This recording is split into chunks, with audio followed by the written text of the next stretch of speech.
Mais un grand merci à vous pour la qualité de vos présentations et pour l'étendue des enjeux que vous avez traités. Ils sont immenses. Première remarque, je trouve, alors peut-être j'ai eu une lecture un peu partielle ou partiale, mais je trouve que vous parlez beaucoup d'atténuation et d'adaptation à ces dérèglements climatiques. Et je l'entends comme il est trop tard pour enrayer les phénomènes. Alors sûrement que ce n'est pas tout l'un ou tout l'autre, mais pour une collectivité comme la nôtre, je pense qu'il est nécessaire d'apprécier ce qu'on peut encore faire, notamment une collectivité qui a en charge les transports publics. Et quand on sait que les transports sont une dimension essentielle en matière d'émissions de CO2, je pense que là, on a vraiment des leviers.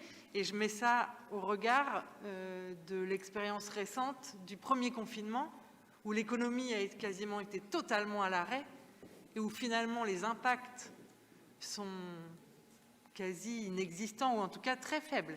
Ce qui veut dire que, parce qu'il faut bien qu'on continue de produire un certain nombre de biens, etc., ça appelle des changements profonds de notre système de production.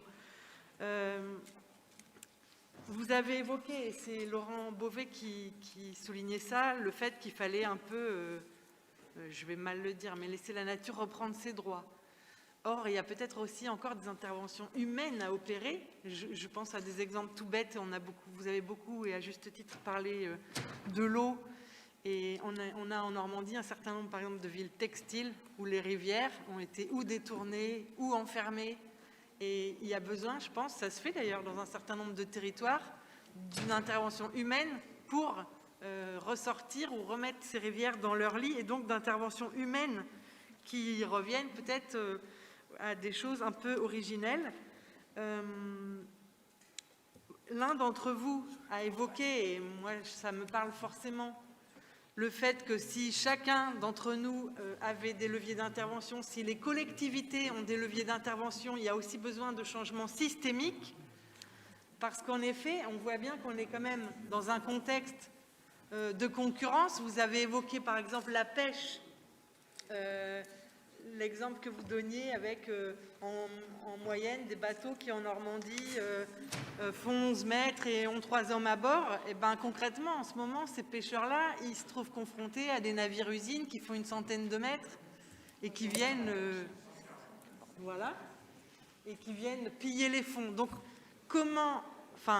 on ne peut pas, je pense, faire l'économie d'un débat sur le système concurrentiel dans lequel on est, qui, de fait, empêche certaines modifications et certains changements systémiques. Je pourrais le dire entre les territoires. Oui, il y a des projets de territoire hyper intéressants, mais il y a aussi une concurrence entre ces territoires qui parfois empêchent de mener à bien ces projets. Et un dernier mot, parce que je voudrais laisser évidemment la parole aux autres. Vous avez dit, je crois que c'est vous, Monsieur Costa, qui êtes intervenu sur vos inquiétudes sur la loi recherche, que je partage complètement. Et comme parlementaire, je fais partie de ceux qui ont saisi le Conseil constitutionnel sur les dangers de cette loi. Il y a une autre loi en préparation qui me semble aussi très inquiétante, notamment dans une région comme la nôtre. C'est ce qui se prépare autour d'EDF et du démantèlement d'EDF.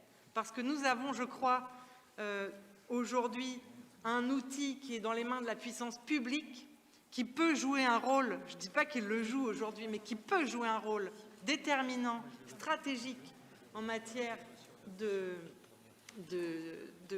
transition énergétique et écologique. Et je crois que l'éclatement via le projet Hercule de cet outil dessaisirait complètement la puissance publique de moyens d'intervenir. Et je crois que là aussi, et je pourrais évoquer d'autres outils industriels que nous avons en Normandie et qui sont aujourd'hui malmenés, dont on a besoin pour mener ces transitions absolument nécessaires. Merci.